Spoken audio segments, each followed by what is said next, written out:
സ്കൂളിലെ വിദ്യാർത്ഥിനികളുടെയും സഹപ്രവർത്തകരായ അധ്യാപികമാരുടെയും ചിത്രങ്ങൾ മോർഫ് ചെയ്ത് നഗ്നചിത്രങ്ങളാക്കി ഫോണിൽ സൂക്ഷിച്ച ഹയർ സെക്കൻഡറി സ്കൂൾ പ്രിൻസിപ്പൽ പിടിയിലായത് കുട്ടികളുടെ കരുതലിൽ.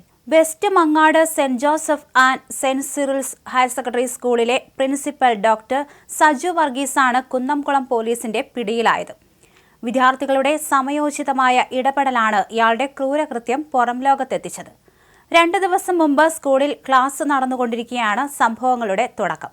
പഠനാവശ്യങ്ങൾക്കായി അധ്യാപകൻ തന്റെ മൊബൈൽ ഫോൺ വിദ്യാർത്ഥികൾക്ക് നൽകിയിരുന്നു. ഫോൺ ഉപയോഗിക്കുന്നതിനിടെ ഗ്യാലറി പരിശോധിച്ച വിദ്യാർത്ഥിനികൾ സഹപാഠികളുടെയും മറ്റ് അധ്യാപകരുടെയും മോർഫ് ചെയ്ത നിലയിലുള്ള അശ്ലീല ചിത്രങ്ങൾ കണ്ട് ഞെട്ടി. വിദ്യാർത്ഥിനികൾ ഉടൻ തന്നെ വിവരം മറ്റ് അധ്യാപകരെയും സ്കൂൾ അധികൃതരെയും അറിയിക്കുകയായിരുന്നു. വിദ്യാർത്ഥിനികളുടെയും അധ്യാപകരുടെയും പരാതിയിൽ കഴിഞ്ഞ ദിവസം പോലീസ് പോക്സോ വകുപ്പ് പ്രകാരം കേസെടുത്തിരുന്നു. ഇയാളുടെ മൊബൈൽ ഫോൺ വിശദമായ പരിശോധനയ്ക്കായി ശാസ്ത്രീയ ലാബിലേക്ക് അയക്കും. കൂടുതൽ പേരുടെ ചിത്രങ്ങൾ ഇത്തരത്തിൽ മോർഫ് ചെയ്തിട്ടുണ്ടോ എന്നും ഇയാൾ ഇത് മറ്റാർക്കെങ്കിലും കൈമാറിയിട്ടുണ്ടോ എന്നും പോലീസ് അന്വേഷിച്ചു വരികയാണ്.